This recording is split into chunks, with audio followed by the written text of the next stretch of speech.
Estimados amigos de Clúster Metropolitano de Energía, es un gran gusto y un gran honor presentarles al doctor Ramón Méndez. El doctor Méndez fue director de energía del gobierno del Uruguay. En 2016 fue nombrado por la revista Fortune como una de las 50 personas más influyentes del mundo. En la década de 1970, la energía eléctrica generada en el Uruguay provenía básicamente del petróleo, causando contaminación ambiental y fluctuaciones en el precio del combustible. En la actualidad, el Uruguay provee prácticamente el 95% de la electricidad viniendo de energías renovables. Esto fue totalmente revolucionario y es un ejemplo mundial de la descarbonización de la economía. Como director nacional de energía del Uruguay, el doctor Méndez ha sido el artífice de esta transformación al trabajar con el gobierno y los privados para desarrollar una estrategia energética muy exitosa en su país que ha asombrado a todo el mundo. Con una estrategia clara que sin duda no fue nada fácil, el Uruguay ahora cuenta con una generación eléctrica basada prácticamente en energías renovables, ya sea a través de generación eólica, hidráulica, biomasa y fotoeléctrica. El doctor Méndez pudo combinar iniciativas que benefician tanto al medio ambiente como a la economía del país y a los usuarios de la electricidad.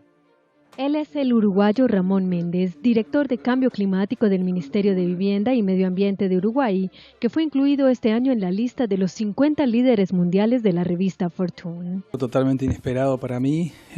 Sabíamos que había un creciente interés internacional por lo que venimos haciendo en Uruguay en relación al tema energético, pero jamás esperé estar en una lista de ese tipo, ni jamás en mi vida me imaginé que iba a estar en una lista de 50 personalidades más influyentes del mundo.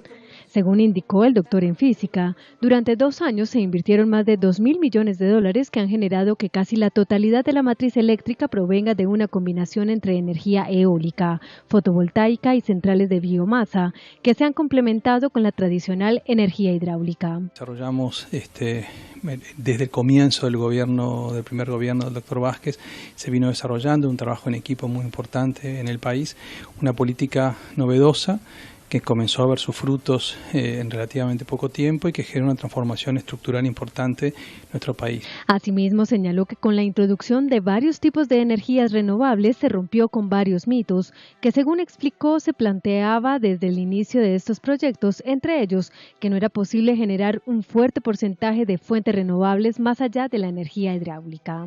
Sí mostramos que era posible complementar las diferentes fuentes energéticas renovables entre sí hasta llegar a porcentajes muy cercanos al 100%. La revista incluye a grandes líderes del mundo como Angela Merkel, como el Papa Francisco, bueno, los capos de Amazon o de Apple también. Hay un alcalde italiano de un pueblito muy chiquito que es premiado por recibir refugiados de Medio Oriente. Hay un profesor de Estados Unidos, de Michigan, Martín de Flint, allí donde se dio la crisis del agua, que es premiado por toda la investigación que llevó a resolver eso. Es decir, también gente que ha liderado procesos que la revista considera importantes, ¿no? Creo que tomó como un esfuerzo colectivo importante que se dio en los países, que se viene dando en el país de hace ya unos 10 años y que, bueno, que de alguna forma a nivel internacional es reconocido porque se llevó adelante un camino que se quiere hacer en muchos lugares y rompimos de alguna forma varios falsos paradigmas que podrían haber relacionado este tema. El primero que es posible hacerlo. El primero que es posible hacerlo, Claro. que se puede conseguir la financiación, que se puede reducir costos y no necesariamente como se había hecho en Europa, introduciendo renovables a base a subsidios. Y también, bueno, el hecho de que de alguna forma se puede lograr una complementación tan importante de energías renovables y eso fue tal vez el secreto mayor, cómo complementar la tradicional energía hidráulica con momentos que tenemos ahora hasta 60% de electricidad en el país que viene de los parques eólicos. Esa complementación fue tal vez el hecho más llamativo y que más respaldado a nivel internacional. Todo empezó, mi historia en esto, hace una decena de años, cuando Uruguay vivía lo que se llamaba la crisis energética.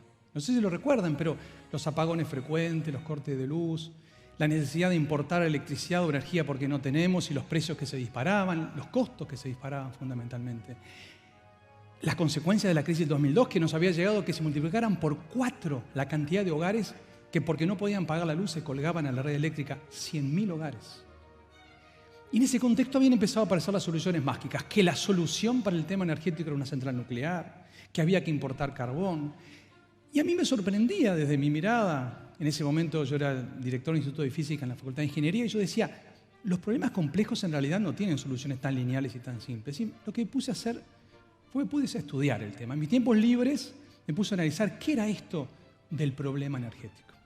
Pero además de que cada ser humano consume cada vez más energía, la población del mundo no dejó de crecer de forma muy importante. Y si sumamos las dos cosas, el crecimiento del consumo propio y el crecimiento de la población, llegamos a esto.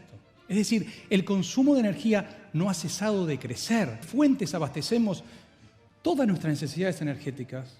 Lo que nos encontramos es que el petróleo, el carbón, el gas natural, es decir, los combustibles fósiles, son los que abundan.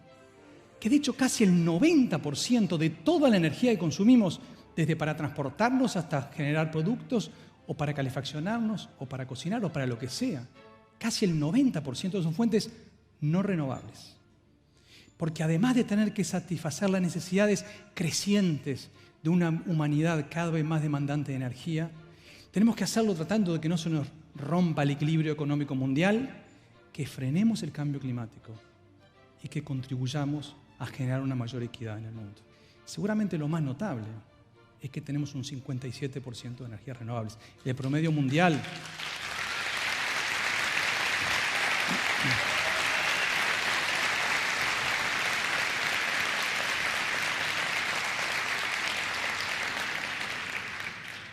El promedio mundial, les recuerdo, es de solamente 13%. Y de ese 13%, 10% es la leña, que les recuerdo, es la única fuente de energía para 1.600 millones de seres humanos.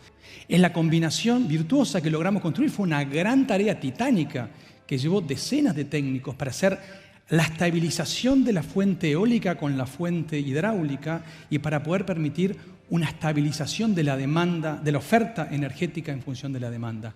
Hoy, en promedio, tenemos 20 y pico % de energía eólica, pero en muchos momentos de los días ventosos, aunque no lo sepan, el 80% de toda la energía eléctrica que consume Uruguay proviene de los 20 y pico parques eólicos que hoy tenemos instalados en nuestro territorio.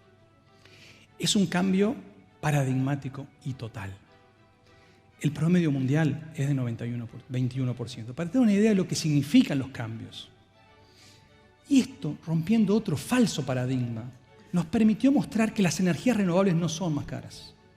De hecho, hoy, todos los años, el país se ahorra $500 millones porque gastamos $500 millones menos en generar la electricidad que precisamos, al salir de los combustibles fósiles, al pasar a las energías renovables.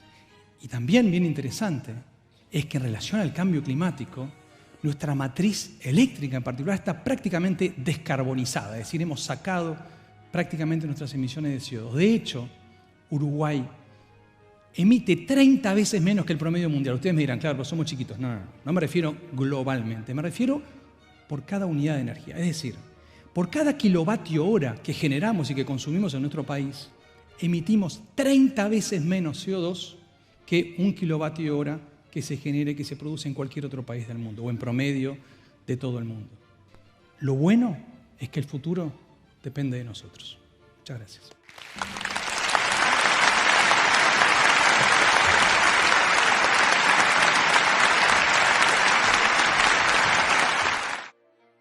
Intentamos hacer, ya en el gobierno anterior, a partir del año 2008 en particular se intensificó la mirada esta, fue definir una política a largo plazo, y para poder tener una política a largo plazo tiene que ser una política integradora, es decir, una mirada global del tema energético, no de un proyecto en particular o de un energético particular, sino mirar los temas tecnológicos, temas económicos, temas éticos, los temas sociales, ambientales, geopolíticos, todo lo que involucra el tema energético en toda su mirada, desde la oferta energética, qué tipo de energía, los diferentes sectores de consumo dentro del país, los diferentes sectores de los combustibles, el sector de la electricidad, o sea, la mirada global, y a partir de allí definir una política que englobe todo eso, toda la mirada, y que busque dónde tiene que estar el país en 5 años, en 10 años, en 30 años.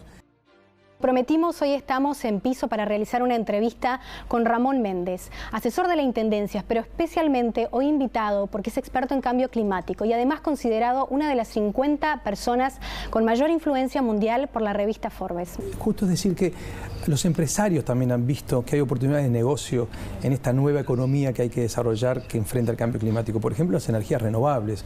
Se están invirtiendo más de 300.000 millones de dólares por año en energías renovables, como una muestra que también allí hay oportunidades de negocio, hay oportunidades de generar ganancias con una nueva forma de desarrollo. ¿Qué puede pasar si efectivamente no nos tomamos en serio este tema a nivel planeta? Ahí las consecuencias son tremendas, ¿no? O sea, ahí los modelos científicos de predicción son cada vez más coincidentes y hay cada vez más unanimidad en esto. Por ejemplo, si la temperatura aumentara 2 grados por encima de lo que tenemos, se comenzaría a derretir completamente Groenlandia. Si Groenlandia, todos los hielos que hay cubriendo Groenlandia se derriten, es un fenómeno que no se puede parar, es irreversible. Una vez que comenzó, no es posible detenerlo. Y ahí el nivel de los mares sube 7 metros, con lo cual hay alrededor de 1.200 millones de personas, o sea, 400 veces la población de Uruguay, que tiene que desplazarse porque se inundarían los hábitats donde están viviendo hoy. Eso por citar una consecuencia. Tú citabas recién algunos datos de Naciones Unidas sobre el incremento de ciertas enfermedades, el problema del acceso al agua potable, el problema de las dificultades con los alimentos, también con las sequías, cómo provocan problemas con los alimentos. Y después hay otro tema en el que la ciencia cada año que pasa es más categórica, en que el riesgo es mucho mayor de lo que se había previsto en un momento, que es lo que se llama la acidificación de los océanos. Los océanos absorben una buena parte de los gases, fundamentalmente el CO2, que es algo que emitimos cada vez que consumimos combustibles fósiles. Y esa absorción por los océanos está transformando completamente la cadena de los océanos y las consecuencias ahí pueden ser mucho más graves todavía. Brevemente, ¿Uruguay está actuando? Claro, por supuesto. Uruguay, como muchos países, viene actuando desde hace bastante tiempo. De hecho, en el año 2009, no en la administración anterior, sino en la anterior, en la primera presidencia del doctor Vázquez, se creó lo que se llama el Sistema Nacional de Respuesta al Cambio Climático, que reúne 9 ministerios y al Congreso de Intendentes, y que lo que hace es definir de qué manera Uruguay está enfrentando el cambio climático, y desde entonces, bueno, se llevaron adelante una cantidad de acciones muy significativa. En esta conferencia del doctor Ramón Méndez se describirán los principales ingredientes técnicos, económicos, institucionales y políticos que hicieron posible esta transformación, haciendo especial énfasis en las lecciones aprendidas que podrían contribuir a la reflexión sobre el proceso energético mexicano y latinoamericano.